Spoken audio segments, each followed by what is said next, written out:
Alrighty, and we're rolling on another episode of the Love That Podcast. My name is Diego, and I am your host. I want to thank each and every single one of you for tuning in to another week's episode. Last week, we had a discussion about the SCOTUS overturning of Roe v. Wade, a precedent of over 50 years that saw a swift banning of legal and safe abortion access and restriction of women's bodily autonomy across the 50 states, specifically speaking, the over 20-ish states that are run by Republican-led governors. This all happened before the 4th of July weekend, and unfortunately, we were supposed to have a continuation of discussions about the overturning of Roe v. Wade in the midst of celebrating July 4th, quote unquote celebrating, right? But unfortunately, tragedy hits once again in this country, and there were a huge amount of shootings. There were two in specific mass shootings that took place over the weekend that took away life in the middle of America celebrating its liberty and freedom. So normally when 4th of July happens, it's a time when Americans gather around barbecues, around parades, and do the controversial act of lighting fireworks. But this year, like many days across this entire country, unfortunately, it's marred by violence, specifically gun violence. And there were multiple mass shootings in the Chicago suburb of Highland Park. 7 people were killed and 48 others were injured when a gunman opened fire from a rooftop onto the festival festivities. The Highland Park tragedy marked the 309th mass shooting in the U.S. in the year 2022. So once again, the 309 in this year alone. And people will still tell us that guns are not the issue. So just remember to keep filing all of this in the back of your brain. One does not equate with the other. A plus a starfish does not equal C. You know what I'm saying? 309 shootings have already happened before this one. We're halfway through the year. In New York City, 13 people were shot and 3 were killed in 6 incidents across the city. In Gary, Indiana, 3 people were killed and 7 were wounded after gunfire erupted at a 4th of July block party. An affiliate with NBC in Indianapolis, WTHR, reported that the Lake County Coroner's Office said that the people that had lost their life were a 26-year-old man from Lafayette, Indiana, a 25-year-old man from Maryville, Indiana, and a 20-year-old woman from Olympia Fields, Illinois. In Kansas City, Missouri, 6 people were shot in 3 separate incidents overnight, and 2 people died in the violence, according to the Kansas City Star, a reporter there. A shooting following a concert at the T-Mobile Center near the Power and Light District left 4 people wounded just after midnight, and 2 others were shot in separate shootings in the city. In Richmond, Virginia, 6 people, 4 men and 2 women, were shot early on Monday on West Broad Street. An affiliate of NBC WWBT of Richmond reported this. In Haltom City, Texas, 3 officers and 1 civilian were injured in a shooting Saturday night. And this happened in the 5700 block of Diamond Oaks Drive North. This is according to the city's police department. 3 officers who suffered non-life-threatening injuries were later said to be stable. The suspect died by a self-inflicted gunshot wound. I mean, this is just... Then we have 1 person killed and 4 others injured in Kenosha, Wisconsin, when gunfire erupted around 10:20 p.m. in the 6300 block of 25th Avenue. All 5 victims in the incident were adults. The injured were initially taken into the Kenosha area hospitals. However, 2 were transferred to the Milwaukee area hospitals due to serious injuries that needed them to be seen by larger hospitals with better equipment and better resources. Now, this is all coming on the backs of the May 14th top shooting in which 10 black people were dead, were killed, assassinated. And on the 24th, where we had the Robb Hill Elementary School tragedy in Uvalde, Texas, that left 19 children and 2 teachers dead. This is just it's just beyond. And this is also on the heels of the shooting the shootings pushed all of this on the heels of a legislation that was passed that aiming to kind of sort of codify some sort of gun control that President Joe Biden signed into law on the 25th of June. The bill, which provides the attempt at the most sweeping legislation aimed at preventing gun violence in over 30 years, that grants states red flag laws, enhances background checks to include juvenile records, and closes the boyfriend loophole by keeping guns away from unmarried dating partners convicted of abuse. As we've talked about many times on this podcast, and I hope that most of us kind of already know this in the back of our minds, we kind of just filed it away. We know that, yes, the presidency does have the ability to sign executive actions into laws. Those actions then are either accepted because they fall under the jurisdiction of the executive branch, which no one can really do anything about the powers of the executive branch without an act of Congress.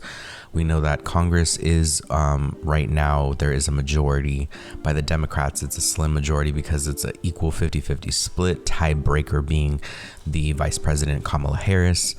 We also know that we have 2 sitting Democratic senators that have acted and are continuing to still act as agents of the Republican Party. I am talking about Kyrsten Sinema and Joe Manchin, who have consistently gone against party lines and party ideology and said that they are not for doing away with the filibuster, which would allow and speed up the process for this administration, this congressional session to come together and start enacting laws that could really benefit the country. We're talking about codifying of a woman's right to an abortion, women's right to choose over her body. We're talking about voting rights. We're talking about the fact that in a lot of Republican states, there are many municipalities that are doing away with voting boxes, that are doing away with voting days, with cutting down the days that you have to register to vote. They don't want you to vote by mail because they saw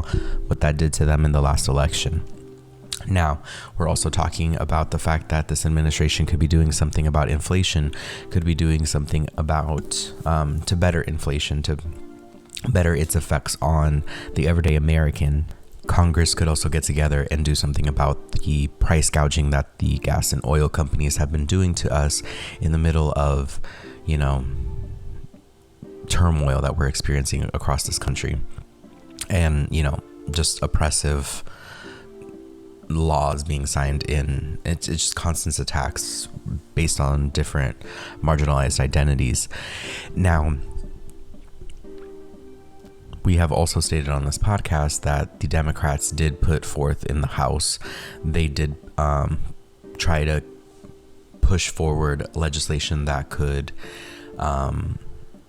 start to put an end to the price gouging that the gas and oil companies have been playing with us and toying with us, basically, and taking and stealing from us just because they're allowed to, and Congress has not acted against them. And the reason is because the gas and oil companies pay lobbyists great sums of money. They pay and fund the campaigns and the re-election campaigns of sitting senators that consistently will vote against the interests of the everyday American, but will vote in favor of the special interests of the gas and oil companies or special interest groups. That's a little bit how politics plays. That's how we have senators that are there for over 30 years that you've never heard of because they've never done anything beneficial towards you, but they've only done things that go in line with their interests, their bottom line, the people that pay their re-election and their salaries and their vacations. We're talking about the Ted Cruzes of the world that every once in a while, when things go to shit in their state, they take off and go to the Bahamas. I do want to mention really fast, I know that, I'm kind of all over the place, but we just got to get into the discussion this week again, because that's just how it's playing out. I do want to mention that over the last week, we were we've been watching The View in my household like we normally do, and they've been in the Bahia resort that's in the Caribbean, and they did mention that Ted Cruz was actually there. So, you know, in the midst of Texas having shootings, soaring gas prices, inflation, rent shortage, a homelessness problem that they're not addressing in a justifiable and ethical manner, increasing prices of everything, and Ted Cruz goes on vacation, Congress goes on vacation, they go on recess, and it's just so frustrating. It's maddening. That it should be maddening to all of us that we have sitting senators that say that they're for us, but when legislation actually gets propped up that could really benefit us. Think about it. Like, for those of us that have Republican family members that support these senators consistently and say that they're patriots and this and that, what happens, like, when they, like, do they find out? Do they ever know about what actually happens behind closed doors? Because I can assure you that most Republicans don't know that a majority, like basically every single one of the sitting Republican Congress people that sit in this House of Representatives voted against limiting the price gouging that happens in the gas and oil companies. So literally they're telling their constituents that they don't care how much they pay at the pump, because the gas and oil companies should be able to set whatever price they want at whatever time they want without any regulation or consideration for the people that pay their immense salaries and profits that they make year after year. And if more of us understood that and reckoned with that and like basically came to the fact that that is ridiculous and beyond abhorrent and beyond unethical and beyond anything we said that should be just or allowed, we should not be having the gas companies self-regulate themselves. What happened when the banks were in charge of regulating themselves? They drove us into a recession that the government bailed them out on, because they understood that bailing out the banks meant bailing out the American people, and instead of empowering them, they've allowed for the banks to continue to run amok, which is why we're in situations like we find ourselves today in huge inflation, because companies are unregulated and allowed to do and say whatever they want just in the name of profits, instead of prioritizing personhood, humanity, dignity, ethics, actual morals, and like actual living wages, and prioritizing living expenses in a fair way, instead of fattening the pockets of companies that don't even pay their fair share of taxes. Percentage wise, most, Fortune 500 companies are paying very, very, very little in their tax percentage to income. These companies make hundreds of millions, if not billions of dollars a year, and pay in the millions of taxes. We're talking about, less than 15%, less than 10%, some companies don't even pay taxes because they get away with all of the loopholes that the government has allowed for Amazon to set up, or Netflix to set up, or Google, whatever the case is. All of these companies are guilty of it. And sure, we use these companies, but that doesn't mean that they should be using us. They've provided services that we've then purchased from them, but that does not make us complicit in their illegal economic handlings, that greatly affect us. We don't really realize it. And then we have sloves of people on the internet that will defend the Elon Musks of the world or the billionaire class of the world, saying, well, they worked hard, they make their money. It's like, no, they didn't work hard. They actually just were smart enough to convince ourselves that somehow fattening their pockets at the expense of us is a smart thing to do and what should happen once you reach a certain level of economic success. And that's just not the case. And this is just one example, because I feel like this is the easiest example to talk about, because talking about the situation at hand, which is the gun crisis and the gun epidemic that we're experiencing in this country, relatively speaking, it's a harder argument to have because more people are sentimentally attached to the guns, specifically because it's written into the Constitution, and economics is not really something that's written into the bylaws. It's something that just, is matter of fact, tugs on the reality of our situations.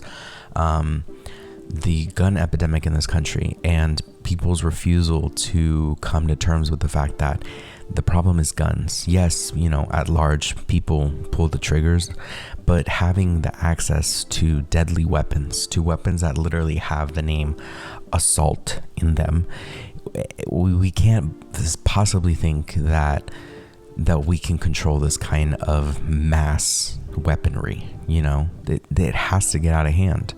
These weapons are made for times of war and extreme conflict where there is no resolution. The resolution is killing, is murder, is either they're dead or the person pulling the trigger is dead. That is why these kinds of assault rifles are made, because this kind of gun is made because these are the weapons that they want to use to most accurately and concretely end whatever enemy is on the other side of that barrel. And for us to say that everyday Americans should have access to that kind of weaponry, and knowing that we have, mental health crises in this country, especially relating to white men in this country and their particular mental struggle and internal conflicts with how society is going and their place in the world. Really, that's really what we're talking about, is the fact that white supremacists, and even if you're not to that degree where you're a white supremacist, but you follow these sort of like white tenets or white nationalist viewpoints, or you hold these close to you, you start to believe that, white men are being overrun and our position is in danger and this and that. But it's like only white people think like that. Only white people think that they're going to be extinct because they know what they have done historically. And what I mean by that is, like, white people know what white people have done throughout history to get where they are. They're not dumb about it. They just act dumb about it. And they think that the shoe is going to fall on the other foot. But the fact is that black people, brown people, marginalized communities are not like their oppressors. They want freedom and liberty. They don't want revenge, or at least the great majority of them don't want revenge. But that's another conversation. The fact that white people are always thinking that the purge is going to happen. And it's like, no, they just people just want to live. People just want to be left alone. And that's literally all they're asking for. And they make it so hard. Getting back to the argument that we were talking about, it's like, it's overwhelming how much violence continues to happen. It's overwhelming the weapon that is used in these crimes, majority 9 times out of 10, that it's a gun being used, an assault rifle being used. And the fact that we can't come together and say, let's ban this freaking weapon, because why? Because so many people want the right to bear arms and the right to fight for themselves and protect themselves. And it's like, if we kind of got out of that mentality for just a little bit and didn't look at everything as like in a fight for your death, it's a little bit hard for me to kind of like verbalize my thought behind it, because it's so multi-layered. Because frankly speaking, a lot of the things that we talk about on this podcast, we talk about, racism, colonialism, a lot of it has life or death ramifications, even abortion and abortion access. We're talking about life and death of women across this country who end up getting pregnant. A lot of this stuff is life or death. This gun issue is a matter of life or death. The fact that, do we have these guns in this country, and what does that do for gun violence? Like, do we ban this assault rifle and we let it see what can happen as far as the numbers going down in people dying at the hands of them? Or does the number continue the way it is because people that do bad will always do bad? And all of those are fair arguments, but I am definitely of the mentality of at least take the extra variable out that makes it that much easier, which is the access to this particular weapon. Yes, guns of all types exist, and it's a lot harder to get rid of guns in their totality, but at least getting rid of this specific AR rifle, the assault rifle, if we got rid of it, I really think that it would make a more lasting impression. And I understand that people assume that the right to bear arms directly correlates to life or death situations in which the government will take control of us and this and that. And my feeling behind it is why I don't agree with it, and I don't consider it the protection of your right to bear arms, why I don't view that in the same vein as like abortion access or like gay rights, for example, or, you know, civil rights, why I don't view that in the same life or death manner that I view those other issues. The reason being is because we live in a country now that is so modernized. We are in an industrialized world, a globalized society, with social media at our hands. You know, the state we've seen consistently. The state, and what I mean by that is like the federal government, the police, the armed forces, the National Guard, have consistently coddled and aligned themselves and justified themselves in enacting oppression onto people that look like me and people that are darker than me.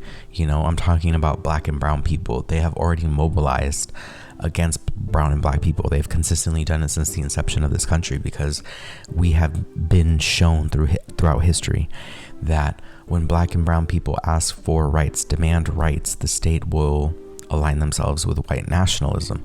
So when you have so many people that are conservative and have these white nationalist values, I'm not talking about racism, but I'm talking about values that are talking about my liberties and protecting my rights in my country and my this and that, it's like I have a hard time believing it, because they're already protected. They don't see the fact that they're already coddled, they're already protected in the eyes of the law. I mean, if I was a white person, I would really just shut myself up most of the time, because I've been shown throughout history that I don't really need to say or do much to get to where I want to be in life. It's it's the conversations that we constantly get stuck in, because white people are constantly saying that they're feeling like they're going to be overrun or out this and that. It's like, no, you have a majority in the Senate, you have a majority in Congress, you have the presidency. Like, you see yourself everywhere. White people are not going anywhere. What we talk about and fight for is inclusion and diversity of thought and opinion and ideology, that allows and respects the humanity of all, regardless of who or what you are. And the way that bleeds into gun rights is like white people have assumed this sort of like, oh my God, I'm being oppressed, they're coming after my guns. And it's like, no, you're not fighting in the same way that we are fighting for civil rights, that we are fighting for a women's bodily autonomous right. It's not the same fight, because, you know, it's not 1777, and they sure as hell would not have written into law the right to bear arms if they knew that the majority of the country had access to assault rifles. I can guarantee you that your forefathers that you're constantly bringing up would not want you to have access to guns if the guns that existed now existed back then. They would not want the majority of Americans to be able to have them. They wouldn't even want the majority of white Americans to have them. I can guarantee you. We're talking about guns back in the day, and I've said this a million times, but the guns that they're talking about in the Constitution, the right to bear arms, the arms that they're talking about stuff that you had to do yourself. We're talking about long musket guns that you had to like put the gunpowder in, and it would take 17 minutes, and you had a spear at the end of it just in case you didn't have time to reload. Different type of armory. We're not talking about shooting 15 rounds in 2 seconds. It's beyond anything that we could have ever imagined, that they could have ever imagined. It's a totally different boat.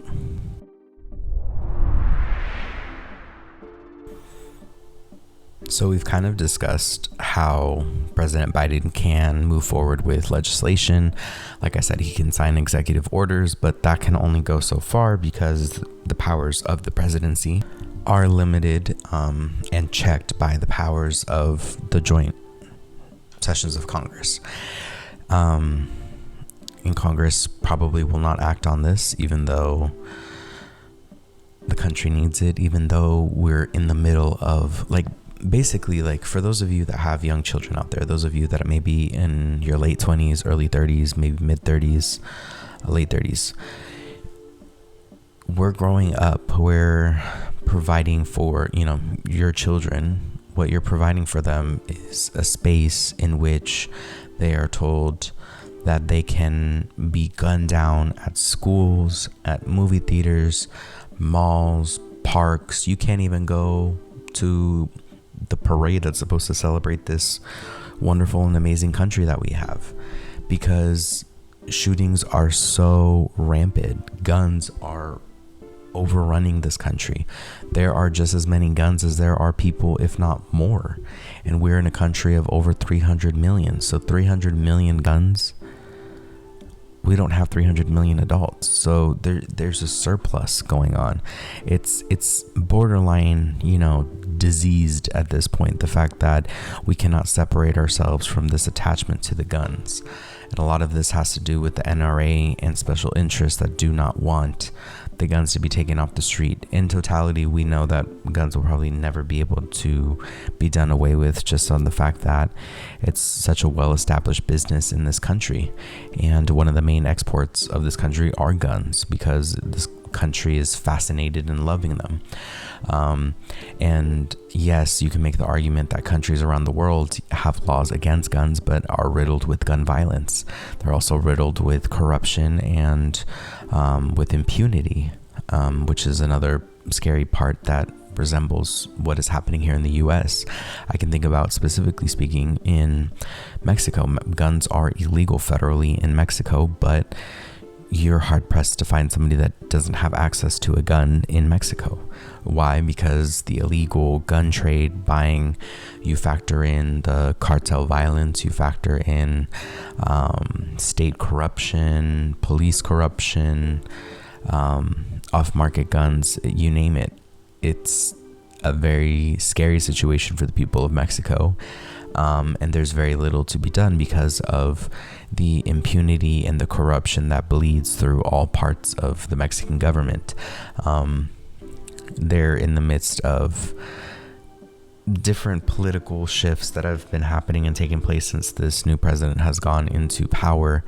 And I only bring up this comparison because this country is one of the largest countries in the world, besides us, that borders the United States. And so our problems and our issues are very similar and go hand in hand, because one country depends on the other. And that's just a reality of the situation. The Mexican border relies on the U.S. for supplies and for different parts of the economy that they supply, and the U.S. heavily relies on the Mexican industrial complex that exists. The motor companies, a lot of the cars get made there. A lot of the American cars get made in Mexico. That's another fact. And apart from that, the Mexican labor force that the U.S. has depended on for centuries at this point. And I say all of that to say is that, as much as the U.S. often critiques Mexico, a lot of it is similar. And unless we do anything to stop it or change it, the trajectory is all the same. And Mexico is a beautiful country, is a wonderful country, but it has a lot of problems in its government. The problem is not the people, the problem is the government, and the fact that the people do not have enough confidence in their ability to legally and successfully change the way that the government is made up. Here in this country, we still have some sort of semblance of a grip on how civics work in this country, and we need to try our absolute best to make sure that we're putting ourselves in winning positions to protect the lives of children in this country, to protect the lives of women in this country, to preserve ourselves and this idea, this semblance of an idea of American prosperity. I think it's immensely important. Once again, I'm going to use a little bit of this time to appeal to all of you to make sure that you guys are checking out the links in our bios, to make sure that you're registered to vote, that you know who and what your legislators are standing for. Check out all the links, because I'm going to be putting up links to easy ways to understand what's going on in your ballots, what's being propositioned in your counties. Local elections are just as important as the federal ones, if not more, because these larger state and federal elections empower the local officials that are already in place and can greatly affect things like voter registration, voter suppression laws, a lot of these different things that the Republicans are going to try to enforce come this November. It's coming up and it's probably going to happen. I mean, we can be very confident in saying that the Republicans are going to try their best to steal as many elections as they can in the midterms to come back and have a control of the House of Representatives and Congress overall if they can. If they can help it, they're going to do it. This would only further the divide in this country and further block any possible movement from this administration going forward, stonewalling it, and basically doing the same thing that Mitch McConnell was able to do to President Obama throughout his tenure in the White House. So, I mean, it's, same politics, different era, but it's going to be the same plays that they're going to try. So if we can do our absolute best, making sure that all of our friends and family over the age of 18 are registered to vote and voting with conscience and voting knowing that a vote against the Republican Party is a vote for the American people at this point, because Republicans seem to only be interested in special interests that basically align themselves with racist, with rapists, anti-LGBT rhetoric. It's just running the gamut of there's no morally conscious conservative out there anymore. And that's just how the cookie crumbles nowadays, unfortunately. For people that like conservative values, that's just kind of like where the party is headed. There is no redeemable party in the Republican Party. There really isn't. Not to say that the Democrats are perfect, because they're absolutely not, and there's tons of issues with them as well, but at least there's more morally conscious people in the Democratic Party than the Republican Party. Not a great bar, but it is where it is, and we have to work with reality and create from there. That's basically where my mind is at this current junction.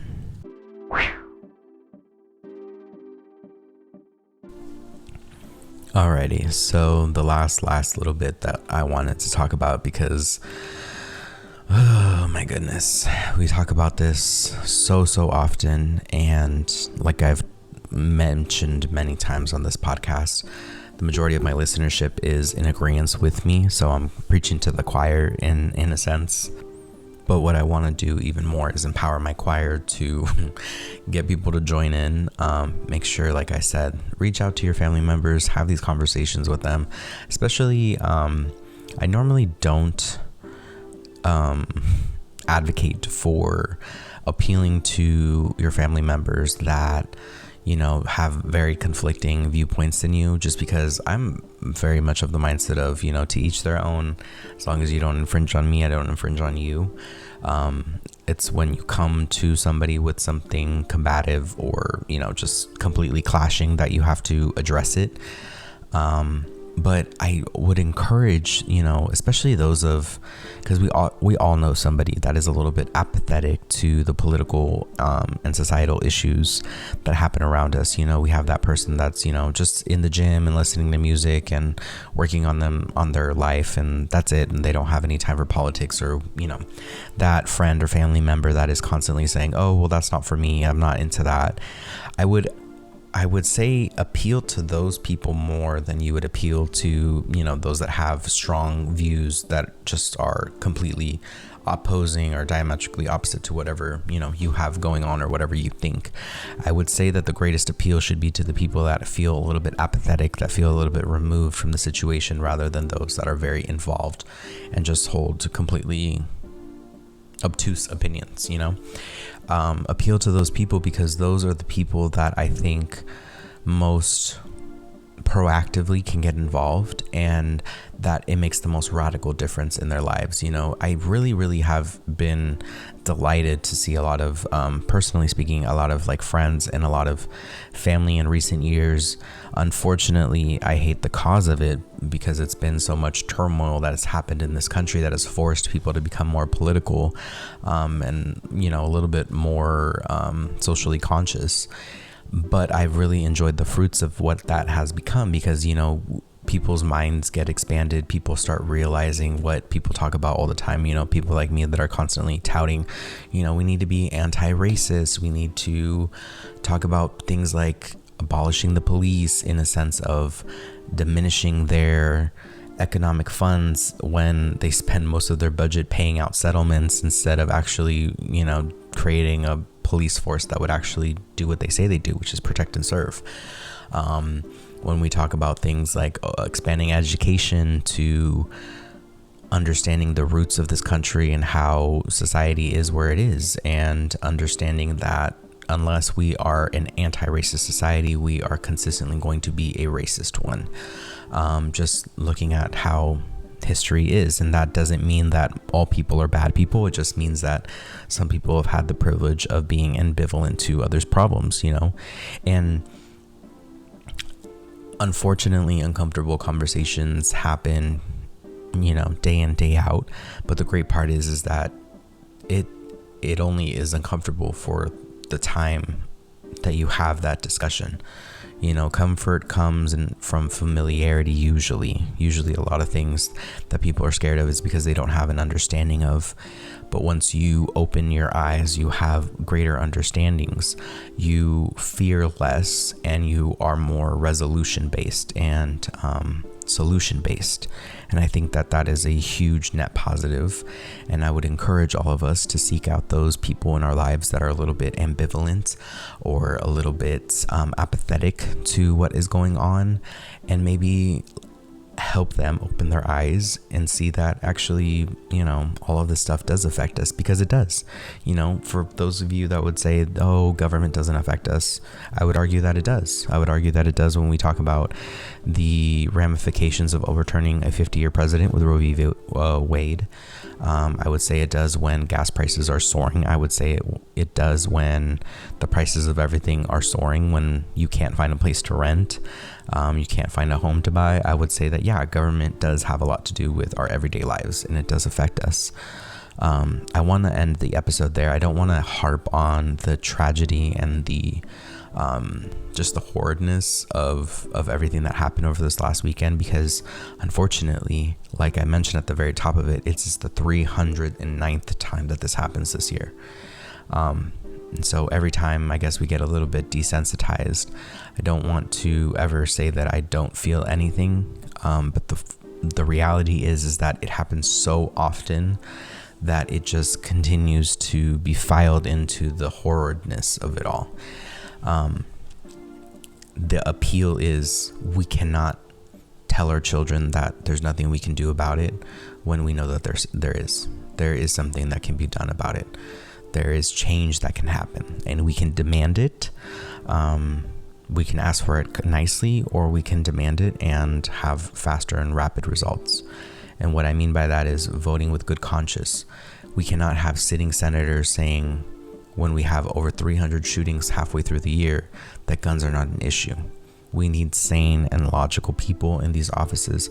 If we want to be ambivalent and apathetic to government and say that it's not my issue, well, then we should at least put people in there that are of rational mind, that have solution-based mentalities, that are working towards our best interest and not the best interests of people that are at the root cause of these issues.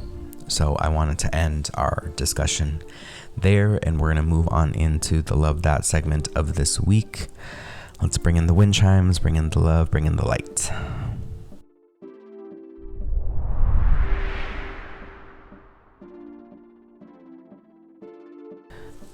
Alrighty, so for this week's Love That segment, I wanted to discuss what I was doing with my family in the midst of all of the shootings that took place across the country, all of the justified anger and resentment at the country and the missed feelings. And in Spanish, we have a saying that's sentimientos encontrados, which means like encountered feelings, kind of like a multitude of feelings at the same time, I guess.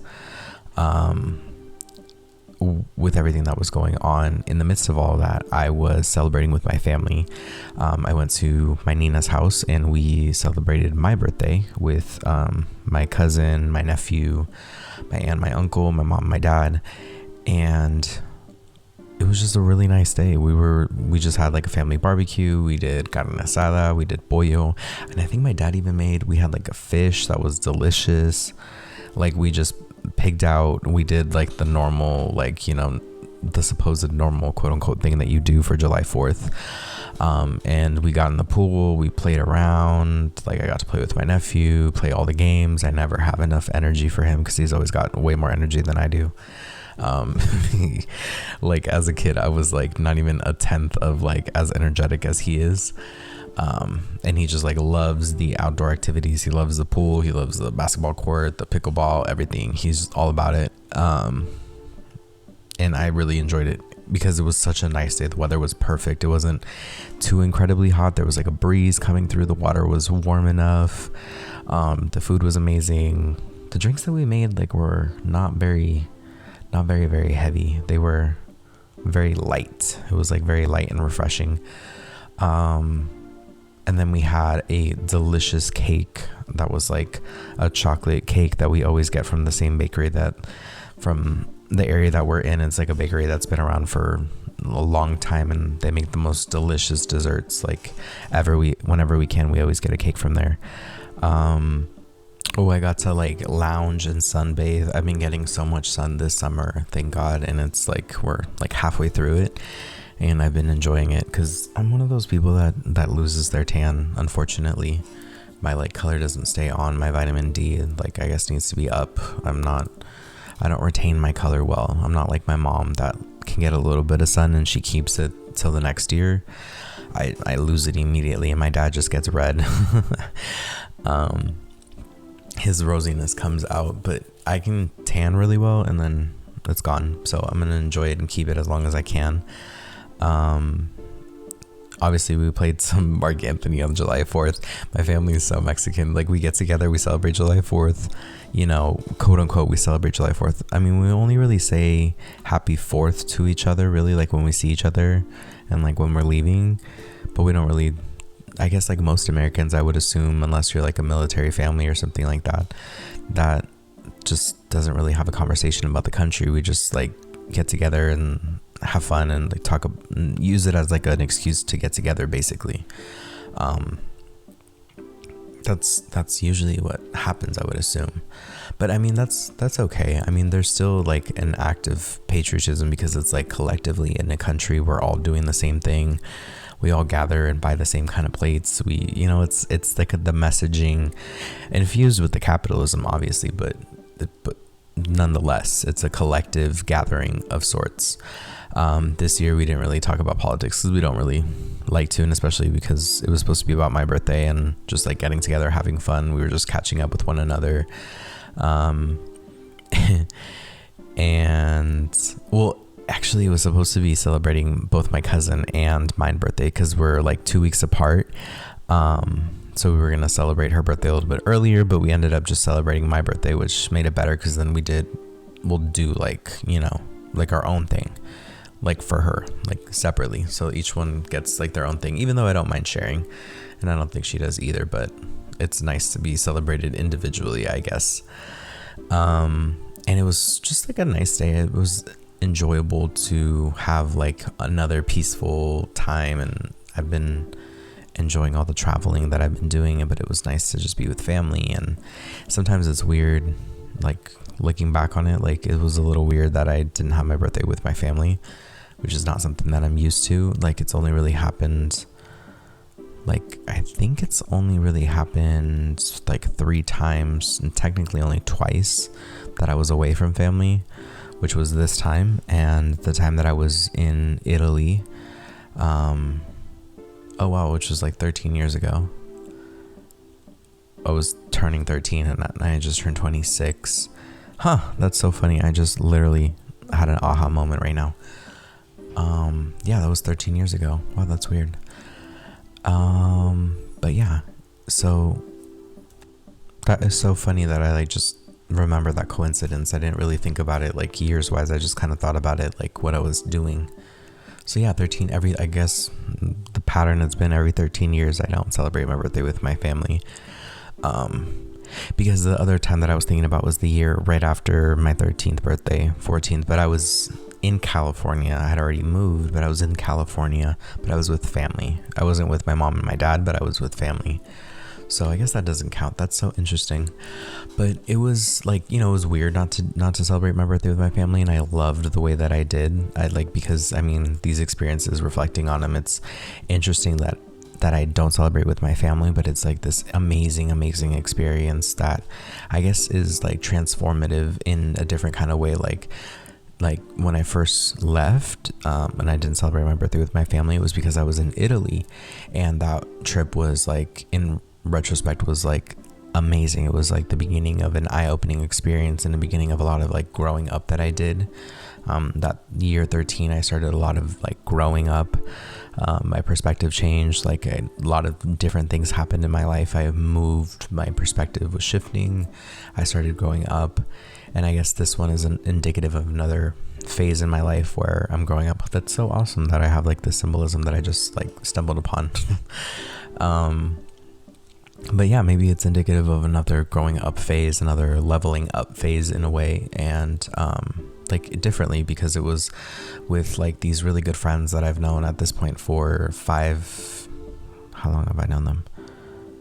6 years. I've known these people 6 years, my friends that I went with. 6 years now that I've known them, and been hanging out with them and taking trips with them. And this was like the first time that I went outside of what I know in California, and it opened my eyes to like the different parts of elements of California, and just like how it's really is broken up into different like facets, and it's based off the geography of like where exactly you are. Like SoCal is so different than Central California, and then it's so different than Northern California. Like it's a totally different beast, totally different animal, and kind of like way of life and pace of life, I guess you can say also.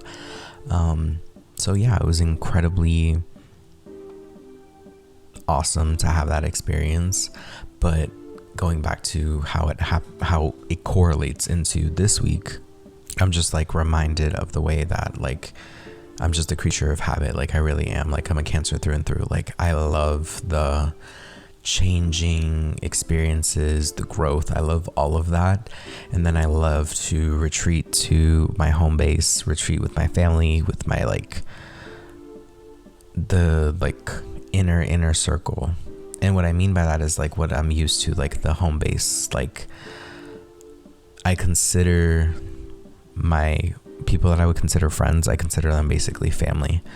But what I mean by like retreating to like my home base is like retreating to like the actual premises that I live on, my home, like what I'm used to. Like, and at this point, my aunt's house, my Nina's house, is like realistically the home that I've known the longest in my life.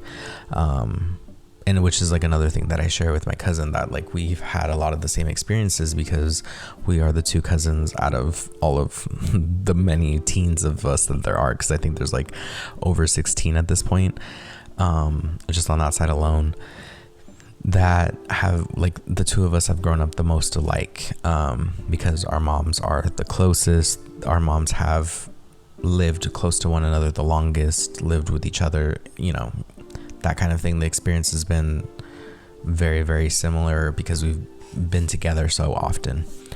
And so we share a lot of the same comforts and like mannerisms and like forms of speaking, like and interests, really. Like we share a lot of the same tastes in that kind of way. Like we're obviously different people, but like we have a lot of the same experiences that we funnel differently just because we're different people. I guess that's a better way to say it.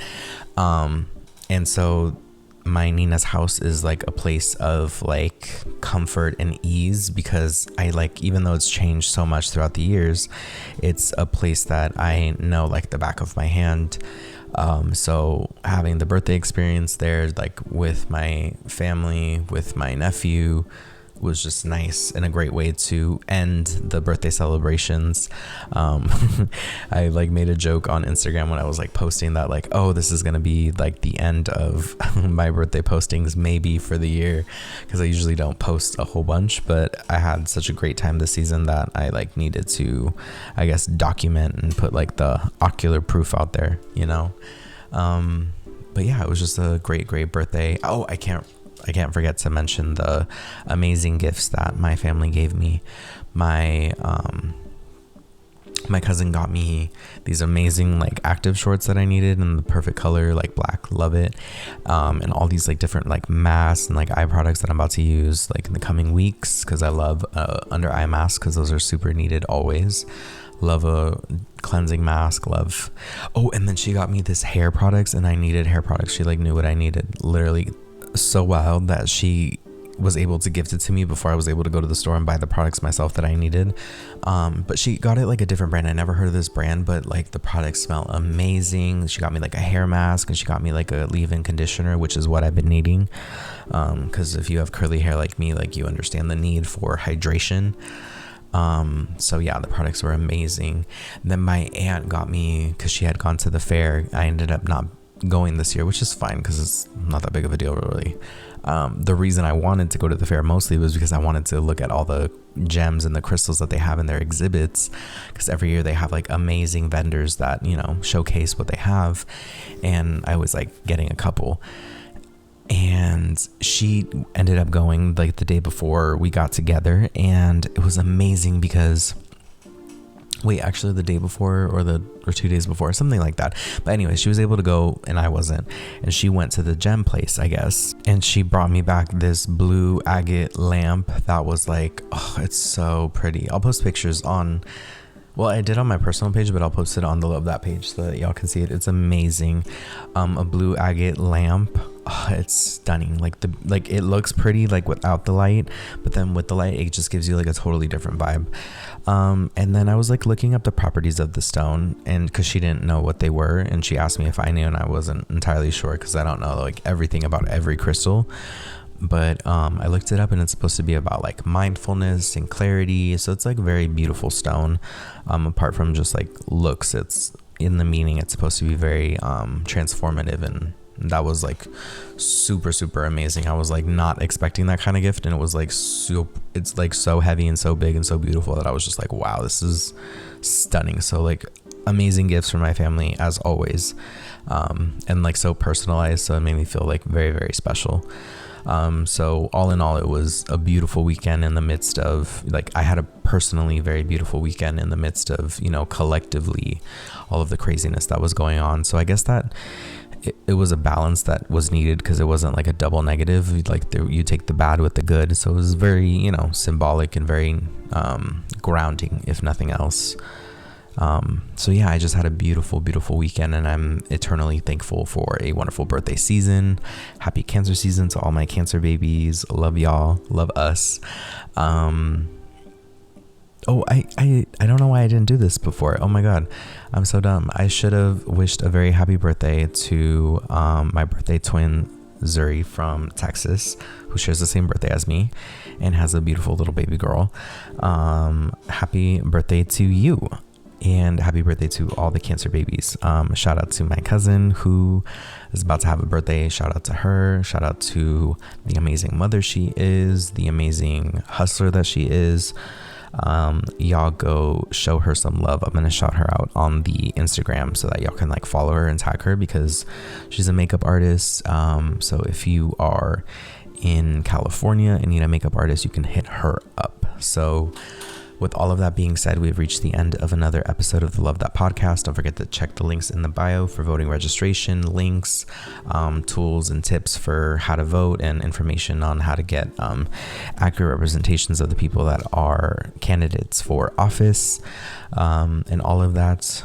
all of the social media postings and everything. Follow us on Instagram, Twitter, and TikTok, and YouTube, and everywhere that you can get this podcast. I love each and every one of you. Thank you so much. Meet me back here next week for a brand new episode of the podcast. And until then, stay safe and well and be great. Love y'all. Bye.